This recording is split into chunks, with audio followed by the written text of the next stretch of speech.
अस्सलाम वालेकुम जी बेटा। लास्ट लेक्चर में हमने बीएफडी की ओरिएंटेशन कवर की थी। तो मेन चीज़ें हमने उसमें सब्जेक्ट को जाना था। आज बेटा हम उसमें पहला चैप्टर शुरू करने जा रहे हैं। वैसे तो इसको टॉपिक कहेंगे और ये तकरीबन कुछ 7 से 8 चैप्टर होंगे जो हमारी आई कैप की बीएफडी की किताब को कवर करेंगे। तो जो हमारे चैप्टर का नाम है वो आपको लिखा हुआ नज़र आ रहा होगा, कैपिटल इन्वेस्टमेंट अप्रेजल। इसको आप इन्वेस्टमेंट डिसीजन भी कह सकते हैं। बेहतर है जो घर से भी पढ़ रहे हैं स्टूडेंट और जो क्लास में भी पढ़ रहे हैं, आप एक डेडिकेटेड रजिस्टर रखें बीएफडी का और उस पर डेट वाइज लेक्चर रिकॉर्ड लिखते जाएं। ठीक है, तो आज हमारा जो लेक्चर नंबर 2 है उसमें हम कैपिटल इन्वेस्टमेंट अप्रेजल का टॉपिक जो है वो प्रॉपरली स्टार्ट करने जा रहे हैं। इसमें से मस्ट क्वेश्चन आता है, आप ये बात ज़हन में रखें। इसका टेस्टिंग लेवल 3 है। टेस्टिंग लेवल 3 का मतलब है तकरीबन आपका 20 से 25 नंबर का क्वेश्चन इसमें से बड़े आराम से आई कैप सेट कर सकता है या करता है और ऑलवेज करता है, मस्ट है इसमें से। अच्छा, टॉपिक को स्टार्ट करने से पहले मेरी आदत है कि चैप्टर से रिलेटेड एक फ़्लो चार्ट बनाएंगे ताकि पता चले इस चैप्टर में कौन कौन से टॉपिक्स हैं और कौन कौन से सब टॉपिक्स हैं। वो जो है वो हम ये वाइट बोर्ड पे बना रहे हैं, तो लिखते जाएं साथ साथ। चैप्टर का नाम है capital investment appraisal.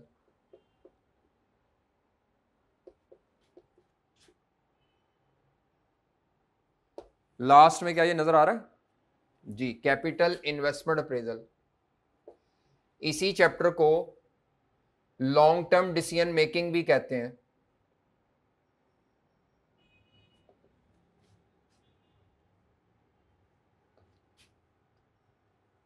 Long term decision making, इसी चैप्टर को इन्वेस्टमेंट डिसीजन भी कहते हैं।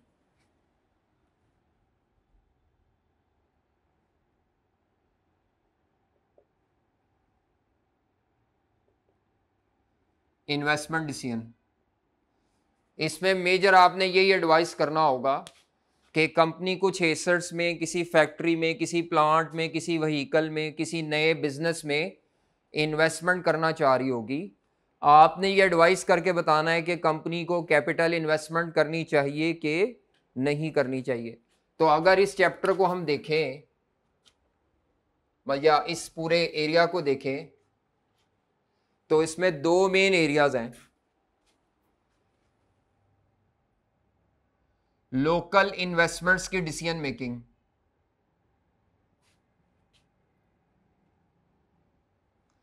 और फॉरेन इन्वेस्टमेंट्स की डिसीजन मेकिंग।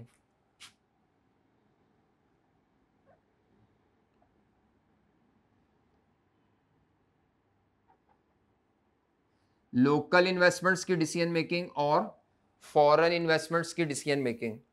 हम जो अभी स्टार्ट करने जा रहे हैं वो लोकल इन्वेस्टमेंट्स की डिसीजन मेकिंग है। ठीक है, ये एज अ सेपरेट चैप्टर पढ़ाएंगे, लेकिन जो आजकल आ रहा है ये आजकल ज़्यादा इंपॉर्टेंट है। ये बात ज़हन में रखिएगा, अगर आप फॉरेन इन्वेस्टमेंट की डिसीजन मेकिंग को बार बार प्रैक्टिस करें ना तो ऑटोमेटिकली लोकल इन्वेस्टमेंट्स की डिसीजन मेकिंग भी कवर हो जाती है उसमें। ठीक है, यानी एफर्ट्स एक तरफ करें और दूसरी साइड की प्रैक्टिस ऑटोमेटिकली हो जाती है। लेकिन पढ़ने के लिए हम स्टार्ट वैसे लोकल इन्वेस्टमेंट्स की डिसीजन मेकिंग करते हैं। तो लोकल इन्वेस्टमेंट्स की जब आप डिसीजन मेकिंग करेंगे तो मेन चीज़ें मैं बता रहा हूं। तो इसमें बच्चे आपको डिसीजन मेकिंग के 2 तरह के मेथड्स मिलेंगे। एक वो मेथड्स होंगे जो प्रॉफिट कैलकुलेट करके डिसीजन मेकिंग के होंगे, उनको कहते हैं प्रॉफिट बेस्ड मेथड, जिनमें अकाउंटिंग प्रॉफिट यूज होगा। हम अकाउंटिंग प्रॉफिट को यूज करते हुए डिसीजन मेकिंग करेंगे। ठीक है, और दूसरे जो मेथड्स हैं जो ज्यादा पढ़ेंगे उनको कहते हैं cash flow based methods. Cash flow based methods, ठीक है। तो जो आप मेथड्स पढ़ेंगे उसमें 2 तरह के मेथड्स हैं, एक प्रॉफिट की बेस पर हैं और दूसरे कैश फ्लोज की बेस पर है।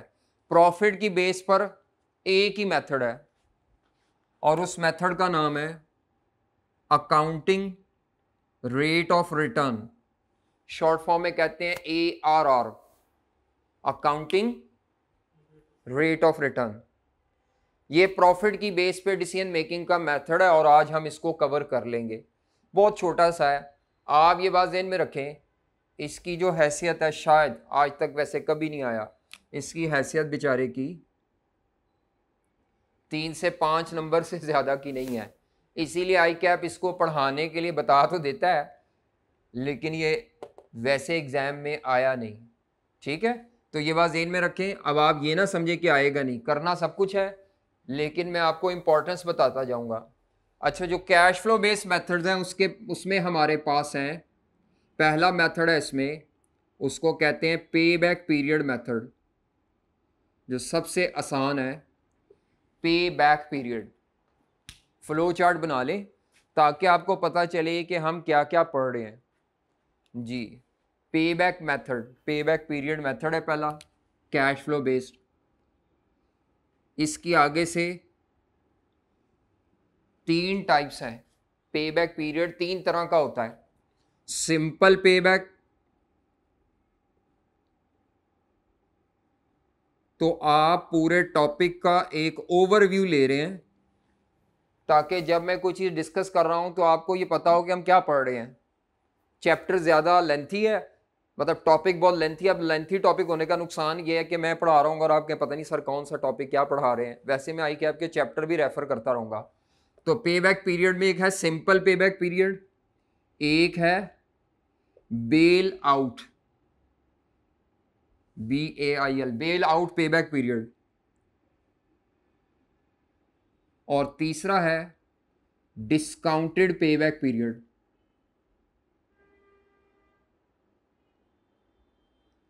इस बेचारे की भी हैसियत 2 से 3 नंबर या 5 नंबर से ज़्यादा की नहीं है। तो आज ये ज़हन में रखें कि जो आज मैं टॉपिक्स करवाऊंगा ये सारे वो टॉपिक्स हैं जो आसान हैं और उनकी वेटेज कम है। तो बस वो आज के लेक्चर में ख़त्म, और शायद दोबारा पूरे सेशन में हम इनको कहीं पे डिस्कस ना कर रहे हों। शायद किसी क्वेश्चन में आ जाए एक रिक्वायरमेंट 2 नंबर की तो मैं करवा दूँ, ठीक है, अदरवाइज़ ये आज ही पढ़ेंगे और आज ही ख़त्म। उसके बाद अगला जो सबसे फेमस मेथड है उसका नाम है नेट प्रेजेंट वैल्यू। बल्कि ज़्यादातर अगर आप 25 क्वेश्चन भी देखेंगे तो शायद 15 से 20 क्वेश्चन इसी के होंगे। तो सबसे ज़्यादा जो मेथड डिसीजन मेकिंग में इस्तेमाल होता है, लोकल हो या फॉरेन हो, net present value method. Net present value method सबसे सुपीरियर टेक्निक है। जब भी आई कैप आप पे छोड़ दे कि आपने फैसला करना है तो आपने नेट प्रेजेंट वैल्यू मेथड को ही अडॉप्ट करके फैसला करना है। अगर आई कैप आप पे छोड़ दे, आई कैप एक फिक्रा लिख दे, advise whether company should undertake the project और नॉट। अब आप सोच रहे हैं ये एडवाइस कह दिए, मेथड कौन सा लगना है? तो बाय डिफॉल्ट अगर एग्जामिनर साइलेंट है, आई कैप साइलेंट है, तो हमारे पास जो मेथड है वो नेट प्रेजेंट वैल्यू मेथड ही है। ये मेथड जो है ये हमारा बाय डिफॉल्ट यूज होगा। अच्छा जी, नेट प्रेजेंट वैल्यू के बाद जो अगला मेथड है वो है internal rate of return. QM में भी पढ़ा हुआ है आपने, IRR कहते हैं, भूल चुके हैं, कोई मसला नहीं। तो नेट प्रेजेंट वैल्यू और दूसरा है इंटरनल रेट ऑफ रिटर्न। इसके बाद नेक्स्ट एक है जो अब नया मेथड आपने कभी सुना नहीं होगा, उसको कहते हैं modified internal rate of return.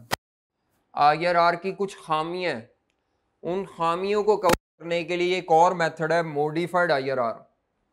ये नॉर्मली ज़्यादातर तब इस्तेमाल करना है जब आई कैप आपसे कहे, अदरवाइज सारे मेथड्स में से अगर आपको कहा जाए तो आपने ज़्यादा दफ़ा NPV से करना, और जो NPV के स्टेप्स हैं वही सब पे अप्लाई होंगे तकरीबन। यानी आप समझ लें 90 to 95% क्वेश्चन का सोल्यूशन सेम होगा जो NPV के लिए है, आगे थोड़ा थोड़ा चेंज आएगा 5% का। Modified internal rate of return के बाद अगला जो हमारे पास डिसीजन मेकिंग का मेथड है उसका नाम है adjusted present value method, APV। आई कैप की बुक में ये एक सेपरेट चैप्टर के तौर पर है, APV, एडजस्टेड प्रेजेंट वैल्यू। तो बेटा ये हमारे सारे मेथड्स हैं कैश फ्लो बेस्ड मेथड। 2 तरह के मेथड्स हो गए, प्रॉफिट बेस्ड, वो एक ही है प्रॉफिट बेस्ड, और दूसरे हैं cash flow based methods. Cash flow based method में हमारे पास क्या है, पे बैक, पे बैक की तीनों शक्लें, simple payback, discounted payback, bail out payback, NPV, IRR, modified IRR और एडजस्टेड प्रेजेंट वैल्यू। अब यहाँ पर एक बात बड़ी इंपॉर्टेंट बताने की है कि यही सारे मेथड इसमें भी हैं, ठीक है, बस आपका थोड़ा सा फर्क आएगा, यहाँ पे ज़्यादा डाटा फॉरेन करेंसी में होगा, इधर सारा डाटा किस करेंसी में होगा, लोकल करेंसी में होगा, और आप जिस कंट्री में आपकी कंपनी बेस कर रही है आप उसी कंट्री में काम कर रहे होंगे। मसलन अगर कोई पाकिस्तान बेस्ड कंपनी है वो पाकिस्तान में इन्वेस्टमेंट करेगी तो लोकल है, यूके बेस्ड कंपनी अगर यूके में इन्वेस्टमेंट करेगी तो वो उसके लिए लोकल इन्वेस्टमेंट है। बात समझ आ रही है? ये नहीं मैं कहूँगा कि हर दफ़ा हमें ICAP question Pakistan based company का ही देगा, वो कह सकता है कि एक एक्स लिमिटेड है जो यूके बेस्ड कंपनी है, तो फिर उसके लिए तो जो यूके में इन्वेस्टमेंट होगी that would be local investment, ठीक है। जो लोकल के लिए मेथड्स हैं सारे मेथड वो फॉरेन इन्वेस्टमेंट के लिए हैं। तो फिलहाल इसका आगे से flow chart same to same वही होगा जो मैंने लेफ्ट साइड कॉपी किया है। आपको इस साइड पे कुछ सेपरेट अलहदा से फ्लो चार्ट अभी नहीं बनाना, नो डाउट जब ये मैं करवाऊंगा तो ये थोड़ा एक्सपैंड होगा, फिलहाल मेथड सेम है। अब जो बात मैं आपको बताना चाह रहा हूँ जो बहुत इंपॉर्टेंट है वो ये है, जब भी आप डिसीजन मेकिंग करते हैं, जब भी आप डिसीजन मेकिंग करते हैं और कैश फ्लो बेस्ड मेथड से करते हैं, 4 एडजस्टमेंट्स हैं जिनसे आपका जरूर वास्ता पड़ेगा, वो प्रॉफिट बेस में शायद ना हो, इनमें वो 4 एडजस्टमेंट जरूर होंगी, यानी एरो इस तरफ है। कैश फ्लो बेस्ड मेथड्स को आप अप्लाई करने के लिए कैश फ्लो बेस्ड मेथड उस वक्त तक मुकम्मल नहीं आपको सही तरह से आएंगे जब तक आपको 4 एडजस्टमेंट्स पे ग्रिप ना हो। हाँ जी, वो 4 एडजस्टमेंट्स कौन सी हैं जिनके बगैर हमारे कैश फ्लोज ही नहीं कैलकुलेट होंगे। जब कैश फ्लोज कैलकुलेट नहीं होंगे तो हम डिसीजन कैसे लेंगे? जी जनाब, पता लग रहा है? कैश फ्लो बेस्ड मेथड के लिए 4 एडजस्टमेंट्स का पता होना जरूरी है। तो सबसे मेन आपको रेलेवेंट कॉस्टिंग प्रिंसिपल आने चाहिए जो कॉस्ट अकाउंटिंग में पढ़े थे, आपको रेलेवेंट कॉस्टिंग प्रिंसिपल्स आने चाहिए। हम रिवाइज कर लेंगे क्योंकि यहां पे हमने वो कैश फ्लोज लेने हैं जो हमारे डिसीजन से रेलेवेंट है, इररेलेवेंट कैश फ्लो से डिसीजन नहीं लिए जाएंगे, ठीक है। दूसरी बात, जब आप डिसीजन लेंगे तो ये जो डाटा होगा ना लॉन्ग टर्म होगा, 5 साल 3 साल का, 5 साल का, 10 साल का। वैसे आई कैप 4 से 5 साल से ज़्यादा नहीं देता, इतना तो टाइम ही नहीं होता। हाँ, अब कंप्यूटर बेस्ड है, एक्सेल आपके पास है, शायद वो 10 से 15 साल का भी डाटा दे दें, उनकी मर्जी है। पहले 3 से 5 साल का है। अब होता क्या है, जब इतने लंबे अरसे का डाटा होता है ना तो सेल प्राइसेस इन्फ्लेट करती हैं, आपके कॉस्ट जो रेट्स हैं इन्फ्लेशन इकोनॉमी में होता है, तो फिर आपको ये कैश फ्लोज निकालने के लिए इन्फ्लेशन का ट्रीटमेंट भी आना चाहिए कि अगर आपको क्वेश्चन में इन्फ्लेशन रेट दे दिया तो आप इन्फ्लेशन को कैसे एडजस्ट करेंगे इन कैश फ्लोज में। जिस बच्चे को ये 4 एडजस्टमेंट आती हैं समझ लो उसको ये चैप्टर बड़ा अच्छा आता है। कौन सी? बाकी तो ये छोटी छोटी कैलकुलेशन है, असल मसला ये है कि कैश फ्लोज तक कैसे पहुंचना है। जब तक आपके पास कैश फ्लोज नहीं होंगे ना ये मेथड लग सकता है, ना ये कोई मेथड नहीं लग सकता। तमाम मेथड्स को अप्लाई करने के लिए कॉमन स्टेप क्या है, आपने कैश फ्लोज तक पहुंचना है, जो भी उसके नेट कैश फ्लोज हैं। समझ आ रही है? तो वो नेट कैश फ्लोज के लिए आपको कौन से असूल आने चाहिए? रेलेवेंट कॉस्टिंग प्रिंसिपल बड़ा इंपॉर्टेंट पहला असूल है, दूसरा इन्फ्लेशन, तीसरा जो कमाएंगे उस कमाई पे टैक्स देना पड़ेगा, टैक्सेशन। तो तीसरा असूल है टैक्सेशन, ठीक है। तीसरा असूल क्या है? टैक्सेशन। और चौथा असूल है जो आप प्रोजेक्ट में इन्वेस्टमेंट करेंगे तो खाली फिक्स एसेट्स में नहीं होगी, करंट एसेट्स में भी इन्वेस्टमेंट होती है, उसको वर्किंग कैपिटल कहते हैं। वर्किंग कैपिटल का मतलब होता है इन्वेस्टमेंट इन करंट एसेट्स। तो बेटा ये 4 तरह की एडजस्टमेंट से आपको वास्ता पड़ेगा, और आपको अगर ये चारों एडजस्टमेंट डील करनी आती हैं तो आप समझ लें आपका हर क्वेश्चन सॉल्व हो जाएगा। तो बल्कि जो एक अच्छा एनपीवी का क्वेश्चन होगा उसमें ये चारों एडजस्टमेंट होगी। अच्छा आईआरआर का क्वेश्चन है उससे पहले ये चारों एडजस्टमेंट डील करनी पड़ेंगी। अच्छा मॉडिफाइड आईआरआर का क्वेश्चन है, ये चारों एडजस्टमेंट से पहले आपका वास्ता पड़ेगा। ठीक है जी। आज हमने क्या करना है फिर, इसका मतलब है आज हम लोकल इन्वेस्टमेंट में पहले तो थोड़ी सी चीज़ें बेसिक की पढ़ेंगे। कैपिटल इन्वेस्टमेंट्स क्या होती हैं, कैपिटल इन्वेस्टमेंट्स का पर्पस क्या है। कैप में अब थ्योरी आने लग पड़ी है, तो थोड़ी बहुत थ्योरी जो आई कैप की किताब में है, आप लोग किताब नहीं पढ़ेंगे, लेकिन मैं किताब में से जो थ्योरी आई कैप की है वो मैं नोट्स में इंक्लूड कर चुका हूँ। आई कैप में लंबे लंबे पैराग्राफ में मैंने उसको बुलेट पॉइंट्स में कर दिया है, दूसरा थोड़ी हेडिंग्स बना दी हैं। तो हमने आज अकाउंटिंग रेट ऑफ रिटर्न और दूसरा मेथड हमने कौन सा करना है, पे बैक। इनको बेसिक टेक्निक्स कहते हैं, इनको डिस्काउंटेड कैश फ्लो टेक्निक्स भी कहते हैं। ये जो अगली मैंने लिखी हैं इनको discounted cash flow techniques, DCF, discounted cash flow techniques भी कहते हैं। इसमें प्रेजेंट वैल्यू निकाल के डिसीजन मेकिंग होती है। आ जाए जी जनाब, हम तरतीब से चलते हैं, आते हैं अपने नोट्स की तरफ। तो मैंने गूगल ड्राइव पे नोट्स अपलोड कर दिए हैं। जो बच्चे अभी ऑनलाइन पढ़ रहे हैं वो क्या करेंगे, वो नोट्स को वहाँ से डाउनलोड कर लेंगे, बाकी जो फिज़िकल है वो फिर फोटोकॉपियर से ले लें या जो भी तरीकाकार है। ठीक है जी। तो ये नोट्स का प्रिंट आपके पास होगा, तो आप उस पर चीज़ें लिखते जाएंगे। नोट्स में नॉर्मली मिस्टेक नहीं होती, लेकिन टाइपिंग है, कोई मसला हो सकता है, हमसे कोई डुप्लीकेट हो जाए चीज़ें, तो फिर वो आसान हो जाता है आपके लिए। तो ये जो नोट्स हैं, ये मैंने नोट्स ओपन किए हुए हैं। इसमें आप देखें, हमने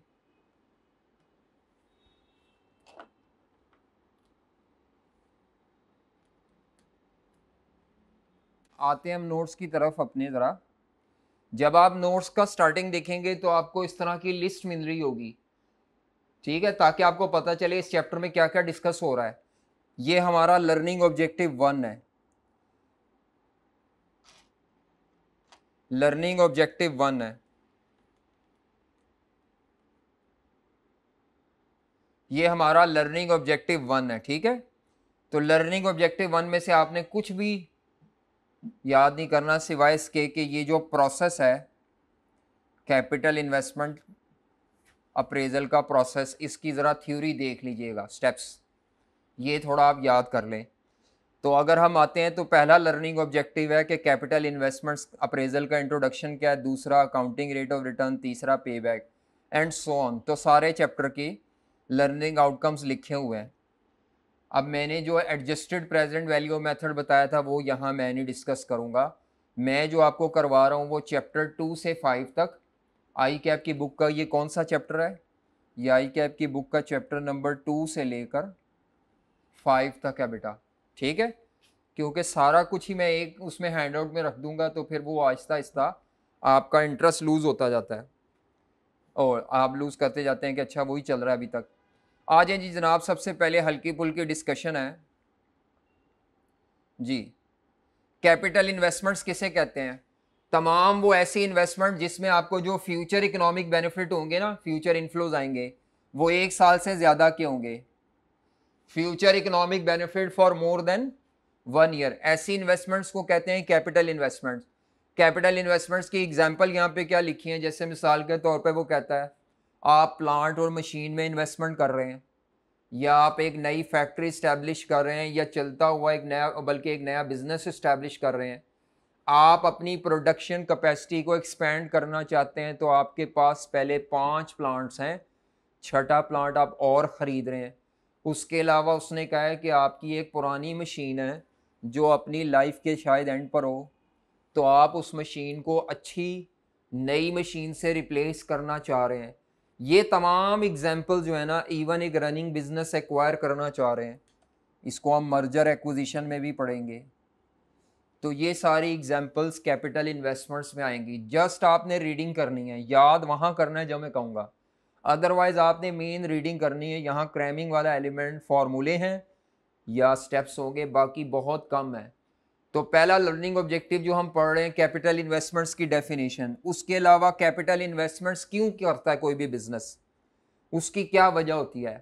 पहली वजह ये होती है कि आप अगर टाइमली अपनी मशीन्स को, प्लांट्स को अपडेट ना करें, अपने एसेट्स को, तो आहिस्ता आहिस्ता उनकी एफिशिएंसी डाउन होती है, बार बार वो मुरम्मत मांगते हैं, उससे आपके बिजनेस के प्रॉफिट्स क्या होते हैं, कम होते हैं। तो एक्चुअली हम चाह रहे होते हैं कि हमारे बिजनेस के प्रॉफिट्स क्या रहें, मेंटेन रहें। तो आपकी मशीन है पुरानी होगी तो आप कहते हैं यार पुरानी होगी तो इसने तंग करना है, रिप्लेस कर लो। इसी तरह अगर आप एक्सपेंशन करते हैं तो आपका ऑब्जेक्टिव होता है प्रॉफिट इंक्रीज हो जाए, या आप नई टेक्नोलॉजी में इन्वेस्टमेंट इसलिए करते हैं ताकि आपकी नई टेक्नोलॉजी की मशीन आपके इदारे के लिए कॉस्ट में सेविंग ले आए। उसके अलावा कई दफ़ा आप इसलिए भी कैपिटल इन्वेस्टमेंट करते हैं ताकि आपका इदारे का जो इमेज है वो इन्हांस हो जाए। इनमें से भी कुछ भी याद नहीं करना, बस पढ़ना है। मिसाल के तौर पर यहाँ पर आ जाता है कॉर्पोरेट सोशल रिस्पॉन्सिबिलिटी का कॉन्सेप्ट। हमारा इदारा केमिकल इंडस्ट्री का है, पानी एयर पोल्यूशन भी है, नॉइस पोल्यूशन भी है, वाटर पोल्यूशन भी है, लैंड पोल्यूशन भी फैला रहे हैं हम मिसाल के तौर पर। तो अब आप जानबूझ के ऐसे प्लांट्स मशीन लाएंगे जिनसे आप वेस्ट को रिसाइकल करके सोसाइटी में डिस्चार्ज करेंगे। उससे क्या होगा, आपका इदारा कस्टमर की निगाह में सोशली रिस्पॉन्सिबल इदारा कंसिडर होगा।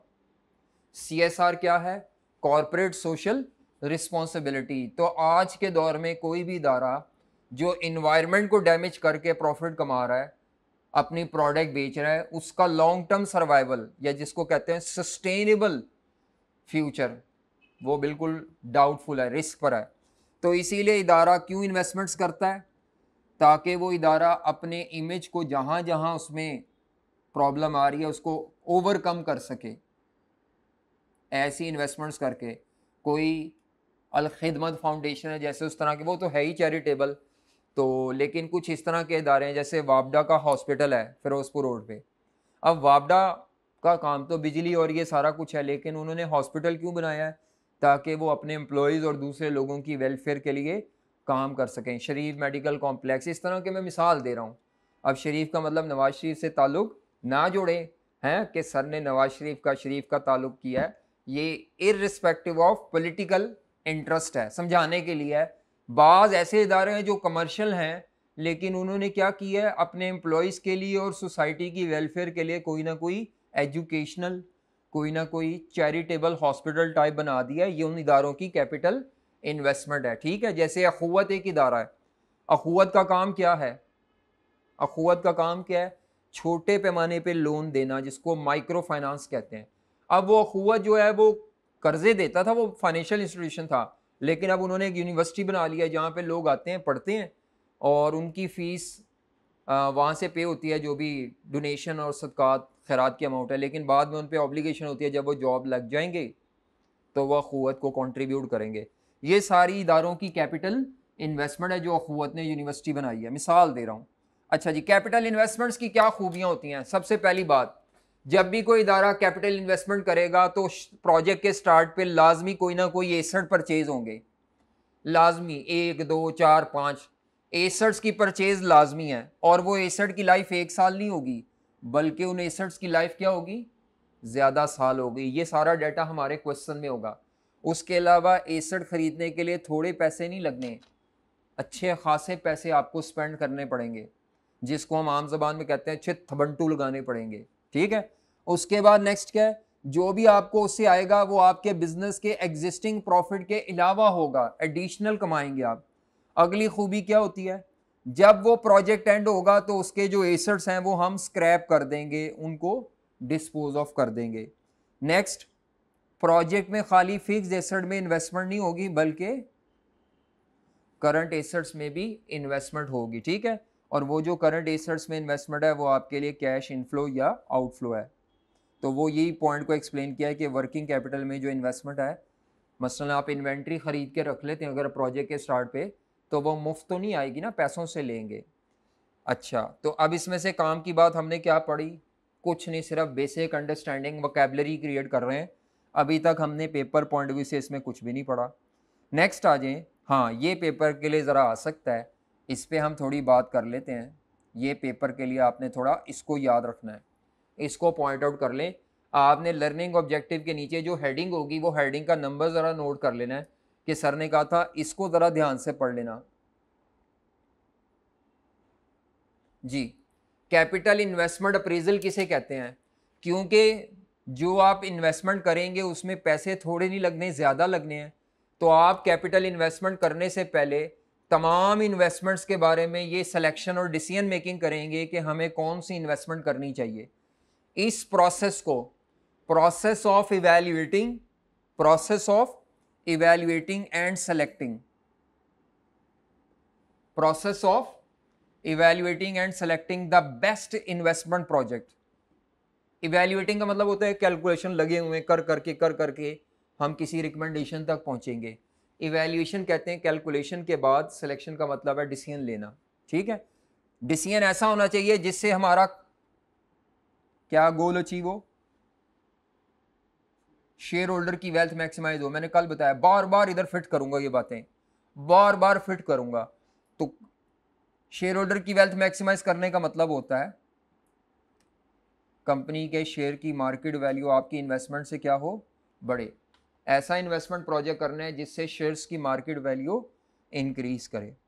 आ जाए जी, अब इसके स्टेप्स कितने हैं जी। कैपिटल इन्वेस्टमेंट प्रोसेस अगर आपने करना है तो आपको 5 इंटर रिलेटेड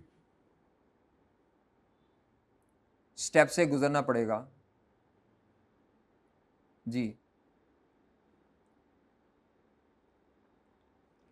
सबसे पहले आइडिया कंसीव किया जाएगा, हमें ये काम करना है, हमें एक नया कॉलेज बनाना है, हमें एक नई वेबसाइट लॉन्च करनी है, इसका आइडिया कंसीव किया जाएगा। इस कॉलेज की जो वेबसाइट अगर नई बनाने का डिसीजन है तो वो हर रोज वेबसाइट नहीं बननी। ठीक है एक और कैंपस परचेज करना है अगर मिसाल के तौर पर, तो ये जो एक और कैंपस परचेज करना है, रेंट पे लेना है तो वो तो चलो कोई नहीं, रेंटल तो जगह बदलती रहती है और रेंटल की इतनी सब्सटेंशियल अमाउंट नहीं होती। लेकिन अगर आपने एक और कैंपस परचेज करना है तो ये फैसला कौन करेगा, इसके बारे में थॉट कौन देगा, सोचेगा कौन। सीनियर मैनेजमेंट जो है ना, वो कंपनी के ऑब्जेक्टिव को देखते हुए सबसे पहले आइडिया जनरेट करती है कि हमें अपने बिजनेस में शेयर होल्डर की वेल्थ को बढ़ाने के लिए क्या करना चाहिए। उसके बाद आइडिया कंसीव करने के बाद, आइडिया सोचने के बाद नेक्स्ट क्या किया जाता है, डिफरेंट प्रोजेक्ट प्रपोजल एनालाइज किए जाते हैं। मसलन अगर हम अपने बिजनेस की प्रॉफिटेबिलिटी बढ़ाना चाह रहे हैं तो क्या हम एक चलता हुआ बिजनेस एक्वायर कर लें या हम एक और शहर में जाके फैक्ट्री स्टैब्लिश कर लें। ठीक है, ये 2 प्रपोजल हैं। तो जितने भी प्रपोजल हैं उन तमाम प्रपोजल के बेनिफिट्स और कैश फ्लोज एस्टिमेट किए जाते हैं।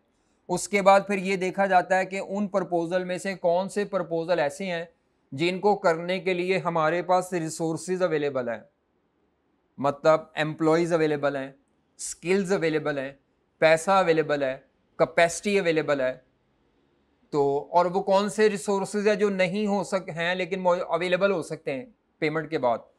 तो सबसे पहले आपने क्या करना है, आइडिया कंसीव करना है कि जी हमने फैक्ट्री सेटअप भी कर सकते हैं या एक चलता हुआ बिजनेस एक्वायर कर लो।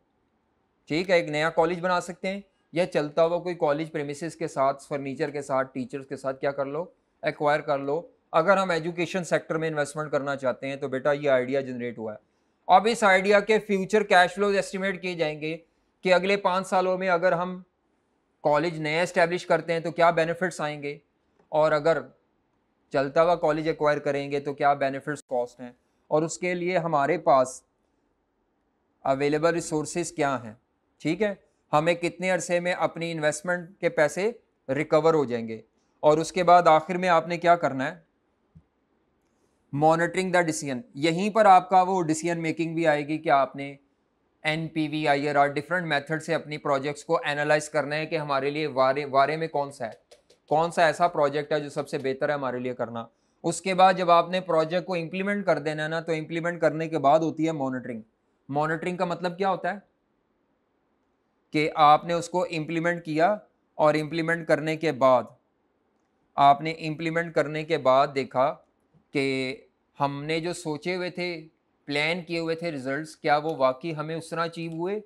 अगर हमारे प्लान के मुताबिक हमें एक्चुअल रिजल्ट अचीव नहीं हो रहे तो या तो हम अपना प्रोजेक्ट बंद कर देंगे या उसको बेहतर तरीके से दोबारा रीलॉन्च करेंगे कि क्या वजह हमारे एक्चुअल रिजल्ट्स बजट के बराबर नहीं आ रहे। इस कंपैरिजन को आप कॉस्ट अकाउंटिंग में वेरिएंस एनालिसिस कहते हैं।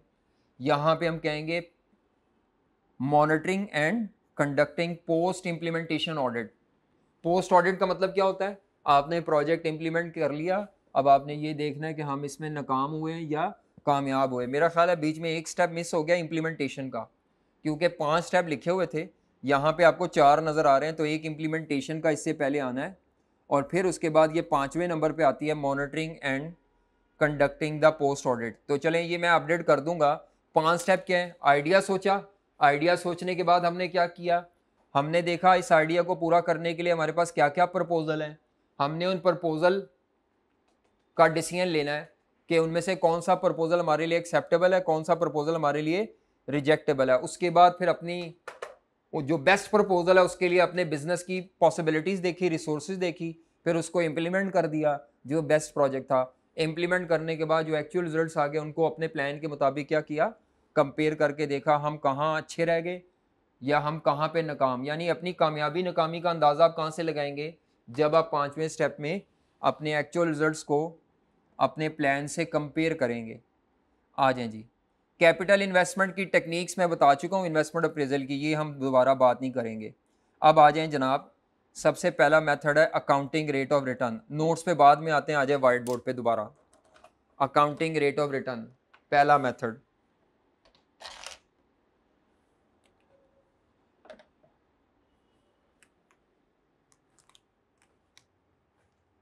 जी, हमने जो पहला मेथड करना है उसका नाम है accounting rate of return. Notes पे आते हैं, लेकिन पहले यहाँ पे फ्लो चार्ट की शक्ल में थोड़ा सा डिस्कस कर लें ताकि आपके पास एक समरी सी आ जाए। नोट्स में तो सब कुछ लिखा हुआ है, वो देख देख के पढ़ने से मुझे ज़रा सेटिस्फेक्शन नहीं होती। तो अकाउंटिंग रेट ऑफ रिटर्न ये हमारा पहला मेथड है। हर मेथड में हमने 4 चीज़ें डिस्कस करनी है। ये मेथड क्या होता है या इसकी डेफिनेशन वगैरह, ये मेथड क्या होता है। दूसरे नंबर पे इस मेथड में कैलकुलेशन कैसे करते हैं, डिसीजन मेकिंग से पहले कैलकुलेशन कैसे करते हैं, डिसीजन कैसे लेना है,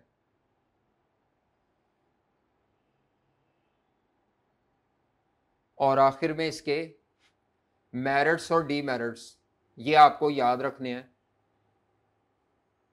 थ्योरी, मेरिट्स एंड डीमेरिट्स, ठीक है। तो 4 चीज़ें हमने डिस्कस करनी है। पहली होता क्या है, कैलकुलेशन कैसे करते हैं इसकी। तीसरे नंबर पर फैसला कैसे लेंगे, डिसीजन रूल, और मेरिट्स एंड डीमेरिट्स। तो पहले 3 चीज़ों पे बात करेंगे। हाँ जी, अकाउंटिंग रेट ऑफ रिटर्न। मैंने आपसे कहा था ये जो अकाउंटिंग रेट ऑफ रिटर्न है, लिखना छोड़ दे ज़रा। अकाउंटिंग रेट ऑफ रिटर्न है, ये प्रॉफिट बेस्ड मेथड है। क्या है? प्रॉफिट बेस्ड है। तो इस मेथड में जो भी डिसीजन मेकिंग करने वाला है वो क्या देखता है कि जो हम कैपिटल प्रोजेक्ट में या कैपिटल इन्वेस्टमेंट प्रोजेक्ट में पैसे लगा रहे हैं, उन पैसों से हम सालाना कितने % अकाउंटिंग प्रॉफिट कमाएंगे। ठीक है, हम सालाना कितने % प्रॉफिट कमाएंगे। तो अकाउंटिंग रेट ऑफ रिटर्न क्या बताता है, percentage of accounting profit expected from capital investment. जो आप कैपिटल इन्वेस्टमेंट करने जा रहे हैं बेटा, उस कैपिटल इन्वेस्टमेंट से आप सालाना कितने %, एनुअल भी कर लें, एनुअल अकाउंटिंग प्रॉफिट। हम जो कैपिटल इन्वेस्टमेंट करने जा रहे हैं उस कैपिटल इन्वेस्टमेंट से हम सालाना कितने % प्रॉफिट कमाएंगे, और वो प्रॉफिट आपने रुपीस में नहीं देखना बल्कि उसकी क्या निकाल लेनी है, परसेंटेज निकाल लेनी है। तो अकाउंटिंग रेट ऑफ रिटर्न क्या है, जो प्रोजेक्ट में पैसे लगा के आप प्रॉफिट कमा रहे हैं सालाना हम उससे कितना प्रॉफिट कमाएंगे। याद रखें जो भी डिसीजन मेकिंग में डाटा होगा ये सारा एस्टिमेटेड होगा, ये एक्चुअल डाटा नहीं होगा, तभी मैंने यहां पर एक्सपेक्टेड लिखा है। तो मिसाल के तौर पर मैं आपसे कहता हूं 1 लाख रुपया आप इन्वेस्ट कर रहे हैं, आप 1 लाख रुपया इन्वेस्ट कर रहे हैं और आप इससे जो एनुअल प्रॉफिट कमाएंगे मिसाल के तौर पर वो 10,000 रुपया पर एनम कमाएंगे। तो मुझे बताएं ये रुपया जो है ये 1 लाख का कितने % बनता है। आप मुझे कहेंगे सर जी इसको डिवाइड करें, 1 लाख को नीचे रखें, 10,000 को ऊपर रख के इंटू 100 कर लें तो आंसर आ जाएगा 10%। आंसर क्या आ जाएगा? 10%। प्रॉफिट को ऊपर रख दें और जो आपने इन्वेस्टमेंट करनी है उससे क्या कर दें, डिवाइड कर लें। तो ले जी ये इसको कैलकुलेट करने का फॉर्मूला भी बन गया। अकाउंटिंग रेट ऑफ रिटर्न को कैलकुलेट कैसे करते हैं?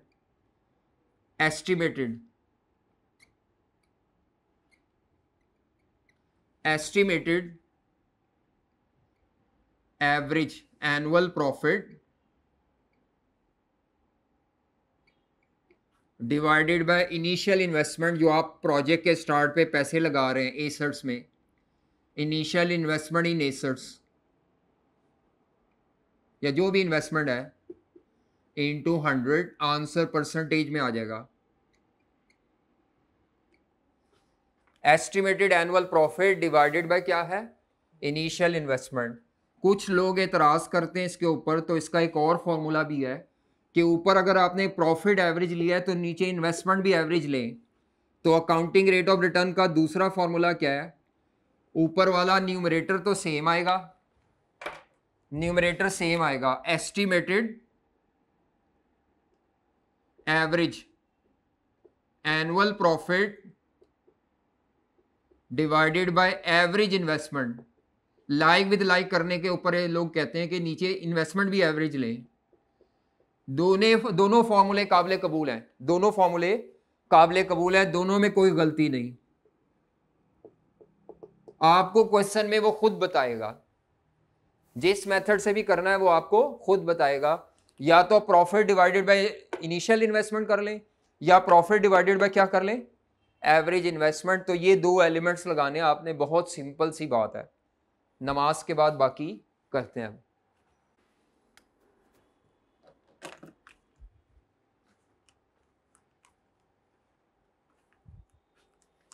जी बेटा, तो हम अकाउंटिंग रेट ऑफ रिटर्न पढ़ रहे हैं। डेफिनेशन पढ़ ली कि अकाउंटिंग रेट ऑफ रिटर्न क्या है, इन्वेस्टमेंट से जितना सालाना प्रॉफिट कमा सकते हैं। कैलकुलेशन के दो तरीके हैं, annual profit divided by initial investment, average annual profit divided by average investment. अब यहाँ पर एक बात गौर से समझ लें, ये ज़रा इसको कहते हैं टाइमलाइन। टाइमलाइन पे ये जो पॉइंट है इसको टुडे, आज कहते हैं। आज आप इन्वेस्टमेंट करेंगे, मिसाल के तौर पर 5 लाख की इन्वेस्टमेंट आप आज कर रहे हैं प्लांट में, सिर्फ प्लांट में इन्वेस्टमेंट कर रहे हैं। उस प्लांट से फिर आप प्रोडक्ट बना बना के, छोटी इन्वेस्टमेंट है, प्रोडक्ट बना बना के बेचेंगे। कितने साल बना बना के बेचेंगे इस प्लांट से? फॉर एग्जाम्पल 5 साल, उसके बाद बस ख़त्म। तो ये इस डेट को कहा जाएगा स्टार्ट ऑफ प्रोजेक्ट और इसको कहा जाएगा एंड ऑफ प्रोजेक्ट। ठीक है, 5 साल का प्रोजेक्ट है, स्टार्ट ऑफ प्रोजेक्ट पे 5 लाख आप प्लांट में इन्वेस्ट करेंगे, इसको कहा जाएगा इनिशियल इन्वेस्टमेंट। 5 साल तक आप उस प्लांट को इस्तेमाल करेंगे और फिर बेच देंगे, डेफिनेटली ऐसे ही होता है ना। तो जब भी आपने ऊपर प्रॉफिट रखना है और नीचे इनिशियल इन्वेस्टमेंट रखनी है, तो इनिशियल इन्वेस्टमेंट जब हम रखेंगे तो फिर ये 5 लाख का जो प्लांट है हम नीचे 5 लाख रखेंगे। ठीक है। अच्छा, जब बात आएगी एवरेज इन्वेस्टमेंट की, तो फिर हमें ये देखना पड़ेगा कि 5 साल बाद इसकी क्या बुक वैल्यू है। 5 साल बाद इस प्लांट की क्या बुक वैल्यू है। वो बुक वैल्यू नॉर्मली हमें क्वेश्चन में दी नहीं होगी, तो हम एज्यूम करेंगे कि मार्केट में जितनी उसकी स्क्रैप वैल्यू है, स्क्रैप वैल्यू 5 साल के एंड पे उसी के बराबर बुक वैल्यू होगी। बस हम स्क्रैप वैल्यू को ही बेस बनाएंगे। यानी जो प्लांट आपने 5 लाख का प्रोजेक्ट के स्टार्ट पे लिया है, प्रोजेक्ट के एंड पे उसकी जो वैल्यू होगी वो 50,000 रुपये है। हमने इसका तयन किस बुनियाद पे कर लेना है? हमने स्क्रैप वैल्यू से आइडिया लगा लेना है। ठीक है। तो अगर वो आपसे कहता है एवरेज इन्वेस्टमेंट निकालो, तो आप क्या करेंगे? Value of the assets at the start of project, value of the assets at the end of project divided by 2। ठीक है। प्लांट के अलावा लैंड भी हो सकती है, आपने फॉर एग्जांपल 4 मिलियन की लैंड परचेज किया है, आपको पता है लैंड डेप्रिशिएट नहीं होती, हो सकता है कि ये लैंड जो है ये 4.5 मिलियन की हो जाए, उसकी मार्केट वैल्यू या स्क्रैप वैल्यू कितनी हो जाए, ये मैंने लिखा है स्क्रैप वैल्यू या मार्केट वैल्यू। तो अब क्या होगा, अब मैं इन दोनों की इकट्ठी कैलकुलेट करूंगा, ये प्रोजेक्ट के स्टार्ट की वैल्यू है, ये प्रोजेक्ट के एंड की वैल्यू, एवरेज निकाल लूंगा। इसी तरह हम प्रोजेक्ट करंट एसेट्स में भी इन्वेस्टमेंट कर सकते हैं, जिसको वर्किंग कैपिटल कहेंगे। क्या कहेंगे उसको? Working capital. 2 लाख रुपए, इसमें ना डेप्रिसिएशन होती है कुछ नहीं, ये इस तरह ही 2 लाख ही आ जाएगा अगर साइलेंट हो तो। यानी प्रोजेक्ट के स्टार्ट पे भी जो आपकी इन्वेंट्री है वो यूज होके कैश में कन्वर्ट हो जाएगी बार बार, तो प्रोजेक्ट के एंड पे भी वही होगी। अगर वो कह दे कि इन्वेंट्री आग लग गई, कोई कैश चोरी हो गया, फिर ये थोड़ी बहुत वैल्यू कम हो सकती है, अदरवाइज ये वैल्यू कम नहीं होगी। ठीक है, एवरेज इन्वेस्टमेंट हम निकाल सकते हैं। क्या फॉर्मूला होता है एवरेज इन्वेस्टमेंट निकालने का?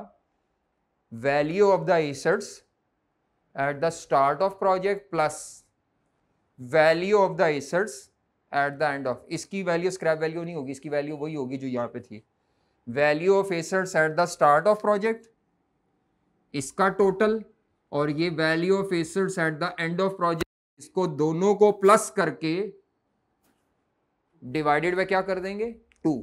इसमें मसला नहीं होता बच्चों को, इनिशियल इन्वेस्टमेंट में तो ये सारी फिगर्स ऐड कर देनी है, एवरेज इन्वेस्टमेंट में इन्हीं एसेट्स की प्रोजेक्ट के स्टार्ट की वैल्यू प्लस इन्हीं एसेट्स की प्रोजेक्ट की एंड की वैल्यू डिवाइडेड बाय 2। ये बात याद रखें कि जितने भी फिक्स्ड एसेट्स होंगे हम एज्यूम करेंगे कि उनकी जो वैल्यू है वो स्क्रैप वैल्यू और वो सब बराबर है, बुक वैल्यू तो हमने वो ही लेनी है, आपने लेनी स्क्रैप वैल्यू है, एज्यूम करना है स्क्रैप वैल्यू ही उसकी बुक वैल्यू है। ठीक है, बात समझ आ रही है? प्रॉफिट कैसे कैलकुलेट करेंगे? कई स्टूडेंट ये क्वेश्चन पूछते हैं, सर जी प्रॉफिट कैसे कैलकुलेट करेंगे? तो बेटा हर साल का प्रॉफिट निकालने का वही अकाउंटिंग वाला तरीका है कि आप हर साल की सेल में से हर साल की वेरिएबल कॉस्ट लेस करेंगे मार्जिनल कॉस्टिंग के तहत। सेल में से पहले क्या लेस करेंगे? Variable cost. प्रॉफिट कैसे आएगा? हर साल की सेल में से वेरिएबल कॉस्ट लेस करेंगे तो कंट्रीब्यूशन आ जाएगा। हर साल की फिक्स कॉस्ट लेस करेंगे, ये वो फिक्स कॉस्ट होंगी जिनमें डेप्रिसिएशन इंक्लूडेड नहीं है। इस चैप्टर में, पूरे चैप्टर में अजम्पशन है कि fix cost other than depreciation दी हुई है। फिर इसमें से डेप्रिसिएशन एक्सपेंस भी माइनस करेंगे क्योंकि हमने प्रॉफिट निकालना है।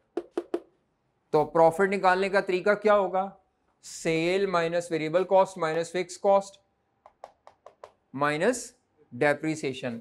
अगर मैं सिर्फ इतना कैलकुलेट कर लूं ना, इसको कहते हैं कैश फ्लोस। क्या कहते हैं इसको? Cash flows. तो क्या डिफरेंस होता है कैश फ्लोज में और प्रॉफिट में? ये बड़ी बहस होगी बाद में। कैश फ्लोज जब भी कैलकुलेट किए जाएंगे तो डेप्रिसिएशन माइनस करने से पहले पहले होंगी फिगर, और जब प्रॉफिट कहा जाएगा तो आपने सारे एक्सपेंस लेस करने, इवन डेप्रिसिएशन एक्सपेंस भी लेस करना है। ले जी, यहां तक हमने 2 बातें डिस्कस की हैं, जरा समराइज कर ले क्योंकि अब चीजें मिक्स हो रही होंगी। सबसे पहली बात हमने क्या बताई कि अकाउंटिंग रेट ऑफ रिटर्न क्या है? जिस प्रोजेक्ट में आप इन्वेस्टमेंट कर रहे हैं उससे आप सालाना कितने % प्रॉफिट कमाएंगे, उस रेट ऑफ रिटर्न को जो परसेंटेज में होता है अकाउंटिंग रेट ऑफ रिटर्न या रिटर्न कैपिटल एम्प्लॉयड भी कहते हैं। इसका दूसरा नाम है रिटर्न ऑन कैपिटल एम्प्लॉयड। दूसरा नाम इसका क्या है? Return on capital employed. इसको कैलकुलेट करने के 2 फॉर्मूले, एक फॉर्मूले में आपने एस्टिमेटेड एवरेज एनुअल प्रॉफिट ऊपर रखना है और डिवाइड इनिशियल इन्वेस्टमेंट पे करना है, दूसरे में डिवाइड एवरेज इन्वेस्टमेंट से करना है। फिर हमने ये बात की कि इनिशियल इन्वेस्टमेंट कैसे निकालते हैं और एवरेज इन्वेस्टमेंट कैसे निकालते हैं। एवरेज इन्वेस्टमेंट निकालने का तरीका होता है तमाम एसेट्स में जिनमें आप पैसा इन्वेस्ट कर रहे हैं, प्रोजेक्ट के स्टार्ट की वैल्यू और प्रोजेक्ट के एंड की वैल्यू। वर्किंग कैपिटल की तो कोई स्क्रैप वैल्यू नहीं होगी, बाकी तमाम नॉन करंट एसेट्स की स्क्रैप वैल्यू दी होगी। इन दोनों को प्लस करके, डेप्रिसिएशन ही निकाला मैं कि माइनस करूं, एवरेज वैल्यू निकालनी है, प्लस करके डिवाइडेड बाय क्या करेंगे 2। प्रॉफिट कैसे निकालेंगे, प्रॉफिट एवरेज कैसे करेंगे वो बाद में बताऊंगा, हर साल का निकाल के एवरेज। प्रॉफिट कैसे निकालना है, sale minus variable cost minus fix cost करेंगे तो कैश फ्लोज आ जाएंगे, माइनस उसमें से क्या करनी है, डेप्रीसिएशन। अब हमने फैसला कैसे करना है, आखिरी बात करने लगे हैं, फिर आते हैं प्रैक्टिस पर। हमने फैसला कैसे करना है, सुन लें। आपको आई कैप दो तरह से दे सकता है। अगर वो आपको मल्टीपल प्रोजेक्ट्स दे दे, 2-3 प्रोजेक्ट्स दे दे, तो फिर आई कैप उनका कंपैरिजन करवाएगा कि बताओ इनमें से बेहतर वाला कौन सा है। समझ आ रही है? यानी डिसीजन कैसे लेते हैं, अगर तो मेरिट डिमेरिट बाद में देखते हैं जी। अगर तो आपको आई कैप ने मल्टीपल प्रोजेक्ट्स दिए, मल्टीपल प्रोजेक्ट्स, प्रोजेक्ट ए या investment A B C D, 4 investment दे दे आई कैप आपको, पहले प्रोजेक्ट ए का ARR निकालें, फिर बी का निकालें, सी का निकालें, फिर डी का। जब सबका निकाल लिया है फिर वो पूछेगा इनमें से बेस्ट वन कौन सा है, तो डेफिनेटली क्योंकि ये प्रॉफिट का रेट है तो कौन सा प्रोजेक्ट बेहतर होगा, जिसका हाईएस्ट रेट होगा प्रॉफिट का, जिसकी ARR की परसेंटेज क्या होगी, हाईएस्ट होगी, वो प्रोजेक्ट बेहतर होगा। अगर आपको मल्टीपल प्रोजेक्ट्स दे दे तो आपने क्या करना है, जो प्रोजेक्ट मल्टीपल प्रोजेक्ट्स के केस में जिस प्रोजेक्ट की हाईएस्ट ARR है वो बेहतर है। और अगर आपको सिर्फ एक ही प्रोजेक्ट दे दे, सिंगल प्रोजेक्ट, फिर वो सवाल ये नहीं पूछेगा बेहतर कौन सा है, फिर वो पूछेगा बताओ प्रोजेक्ट को एक्सेप्ट करें या प्रोजेक्ट को क्या करें, रिजेक्ट करें। फिर वो कंपैरिजन प्रोजेक्ट्स का आपस में नहीं करवा सकता, डेटा ही नहीं है। वो फिर आपसे सवाल में रिक्वायरमेंट पूछेगा, advice whether company should undertake this project और नॉट। तो फिर आपने क्या करना है, जो आपने अपने प्रोजेक्ट का ARR कैलकुलेट किया है, प्रॉफिट का रेट, क्वेश्चन में एक टारगेट रेट दिया होगा, टारगेट ARR। अगर हमारा प्रोजेक्ट का जो ARR है वो टारगेट रेट के बराबर हो या उससे ज्यादा हो, टारगेट रेट के बराबर हो या उससे क्या हो, ज्यादा हो, जो हम कमा रहे हैं प्रोजेक्ट से। मसलन आपका टारगेट ARR है 10%, क्वेश्चन में दिया होगा, ये मैनेजमेंट तय करके देगी आपको क्वेश्चन में। टारगेट ARR 10% है और प्रोजेक्ट हमारा है 12%, 15%, 18%, तो आपका प्रोजेक्ट क्या होगा, एक्सेप्टेबल। इस केस में प्रोजेक्ट क्या होगा, acceptable. Vice versa, vice versa का मतलब है अगर कमाई रेट टारगेट से कम कमाया फिर क्या होगा, फिर आप कहेंगे कि ये प्रोजेक्ट हमारे लिए वायबल नहीं है। ठीक है जी, समझ आती है। मल्टीपल प्रोजेक्ट्स होंगे तो हाईएस्ट ARR जिस बे प्रोजेक्ट की है, एक प्रोजेक्ट होगा तो फिर आपने क्या करना है, एक प्रोजेक्ट होगा तो फिर आपने क्या करना है, एक प्रोजेक्ट होगा तो आपने क्या करना है, आपने टारगेट ARR क्वेश्चन में दिया होगा कमाई का रेट, उससे कंपेयर कर लेना है। अगर प्रोजेक्ट टारगेट से ज्यादा कमा रहा है तो अच्छा है, कर लो, टारगेट से कम कमा रहा है तो अच्छा नहीं है। आप लिख देंगे project should not be undertaken, एक लाइन लिखनी है, इसको डिसीजन स्टेटमेंट कहते हैं, इसका एक नंबर होता है।